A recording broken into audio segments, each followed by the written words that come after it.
तो चलिए आज के इस एक्सप्लेनर में सीधे गोता लगाते हैं इतिहास की सबसे महान लेकिन उतनी ही रहस्यमयी सभ्यताओं में से एक के सफर में।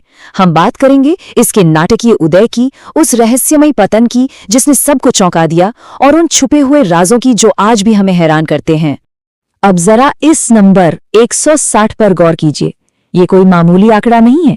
हुआ यूं कि साल 1856 में 160 किलोमीटर लंबी एक आधुनिक रेलवे लाइन बिछाई जा रही थी, और इसके लिए क्या इस्तेमाल हुआ?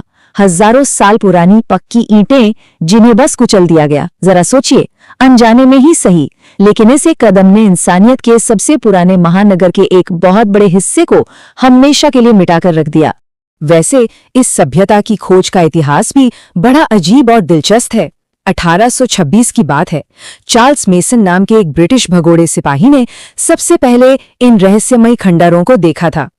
फिर जैसा मैंने बताया, 1856 में उस रेलवे प्रोजेक्ट ने इसे बुरी तरह तबाह किया, और फिर जाकर 1920 में जॉन मार्शल, दयाराम साहनी और आर.डी. बनर्जी ने आधिकारिक तौर पर खुदाई शुरू की, और तब जाकर जमीन के नीचे दबा एक 5000 साल पुराना महानगरीय अजूबा दुनिया के सामने आया।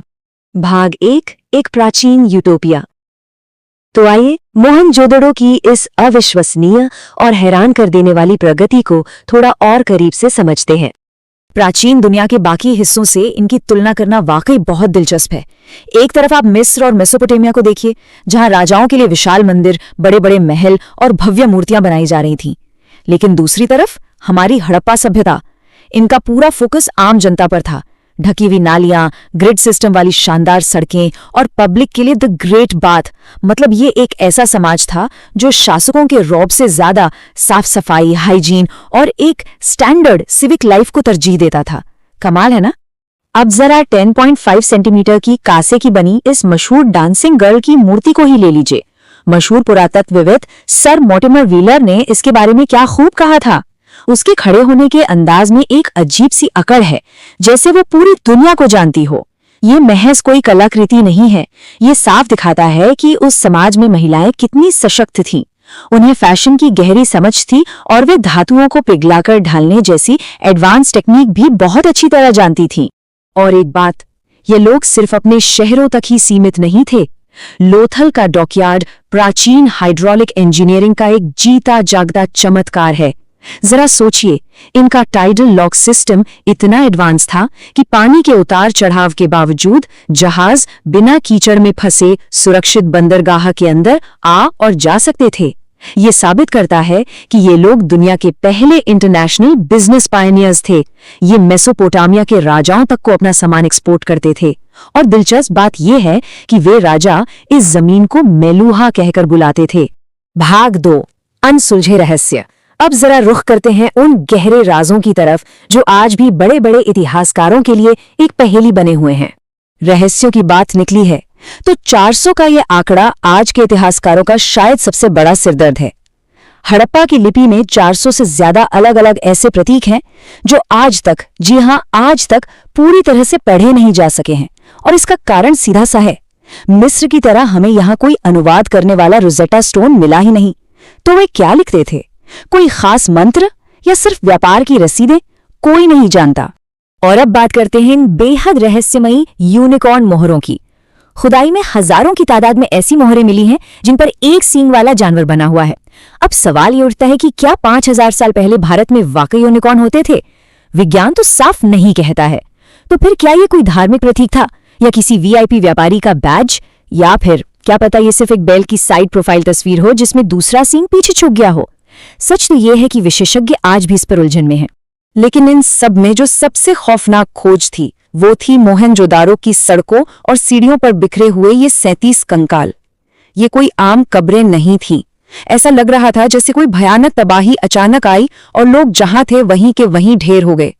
किसी को न तो वहां से भागने का मौका मिला और न ही अपने अपनों को दफनाने तक का। और ये जो खौफनाक पुरातात्विक सबूत है ना, यही हमारे सामने सबसे बड़ा और शायद सबसे दिलचस्प सवाल खड़ा कर देता है। आखिर इतने उन्नत, इतने एडवांस्ड समाज को किस चीज ने पूरी तरह से मिटा कर रख दिया? वो कौन सी प्रलय थी जिसने सब कुछ खत्म कर दिया? भाग 3, पतन के मिथक। चलिए 1900 ईसा पूर्व के आसपास हुए इस पतन की असली सच्चाई को समझते हैं और कुछ पुरानी थ्योरीज को डिकोड करते हैं। इस सभ्यता के पतन को लेकर लंबे समय से कई तरह की सनसनीखेज थ्योरीज दी जाती रही हैं। पहली थ्योरी थी किसी प्राचीन परमाणु विस्फोट की, क्योंकि वहां कुछ कांच बन चुके पत्थर मिले थे। लेकिन मॉडर्न साइंस ने इसे पूरी तरह खारिज कर दिया।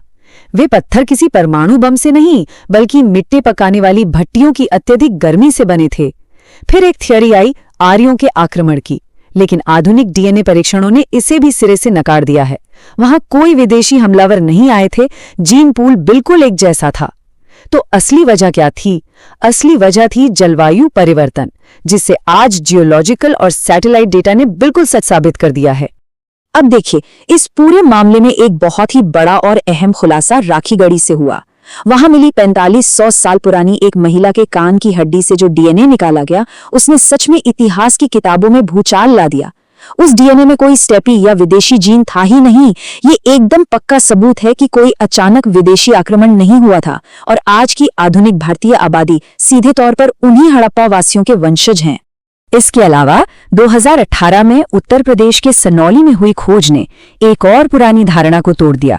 वहां जमीन के नीचे से शाही ताबूत, तांबे की तलवारें और युद्ध रथ मिले जो करीब 2000 ईसा पूर्व के हैं। ये चीजें इस बात का पुख्ता सबूत हैं कि ये प्राचीन लोग सिर्फ शांतिप्रिय मिट्टी के खिलौने बनाने वाले नहीं थे, बल्कि जरूरत पड़ने पर वे बेहद सक्षम और ताकतवर योद्धा भी हो सकते थे। भाग 4, असली कातिल। तो मिथकों को दरकिनार करने के बाद आइए जानते हैं इस महानगर की मौत का असली वैज्ञानिक कारण क्या था। असल में ये तबाही कोई रातों रात हुआ हमला नहीं थी, बल्कि एक बेहद दर्दनाक और धीमी प्रक्रिया थी। सबसे पहले हिमालय के क्षेत्र में भारी भूकंप आए, फिर टेक्टोनिक प्लेट्स खिसकीं और जमीन ऊपर उठी, जिससे नदियों का रास्ता ही बदल गया। इसके बाद जो सबसे अहम घग्गर हकरा यानी सरस्वती नदी थी, वो पूरी तरह सूख गई और अंत में बिना पानी के क्या होता, भूखमरी और बीमारियां फैली। मजबूर होकर लोगों को अपने उस शानदार ड्रेनेज सिस्टम वाले शहर को छोड़कर जिंदा बचने के लिए पूरब में गंगा के मैदानों की तरफ पलायन करना पड़ा। भाग 5, एक स्थायी विरासत। भले ही वो महान शहर खंडहर बन गए हों, लेकिन उस सभ्यता की आत्मा कभी नहीं मरी। तो यहाँ समझने वाली सबसे दिलचस्प बात यह है कि आज के आधुनिक समाज में हम जो कई रोजमर्रा की आदतें और सांस्कृतिक प्रथाएं देखते हैं, वे कहीं बाहर से नहीं, बल्कि सीधे सिंधु घाटी सभ्यता से हम तक पहुंची हैं। हाथ जोड़कर नमस्ते करना, महिलाओं का मांग में सिंदूर भरना, पीपल के पेड़ की पूजा करना या फिर शतरंज जैसे बोर्ड गेम्स खेलना, ये सब पिछले 5000 सालों से हमारे सांस्कृतिक डीएनए में गहराई से रचा बसा है। एक तरह से देखा जाए तो हम ही हड़प्पा हैं। लेकिन जाते जाते आज का ये एक्सप्लेनर हमारे सामने एक बहुत ही गहरा सवाल छोड़ जाता है। आज के समय में जब समुद्र का जल स्तर तेजी से बढ़ रहा है और ग्लोबल वेदर पैटर्न बदल रहे हैं, तो मोहनजोदड़ो के वे खंडहर हमें एक बहुत ही स्पष्ट और सख्त चेतावनी देते हैं। वे हमें याद दिलाते हैं कि कोई भी समाज तकनीकी रूप से चाहे कितना भी एडवांस क्यों ना हो जाए, वो हमेशा और हमेशा प्रकृति की दया पर ही निर्भर रहता है। जरा सोचिए, अगर जलवायु परिवर्तन 4000 साल पहले एक इतने उन्नत समाज को पूरी तरह हरा सकता है, तो क्या आज की हमारी आधुनिक सभ्यता इसके लिए सचमुच तैयार है? ये एक ऐसा सवाल है जिस पर हम सबको बहुत गहराई से विचार करने की जरूरत है।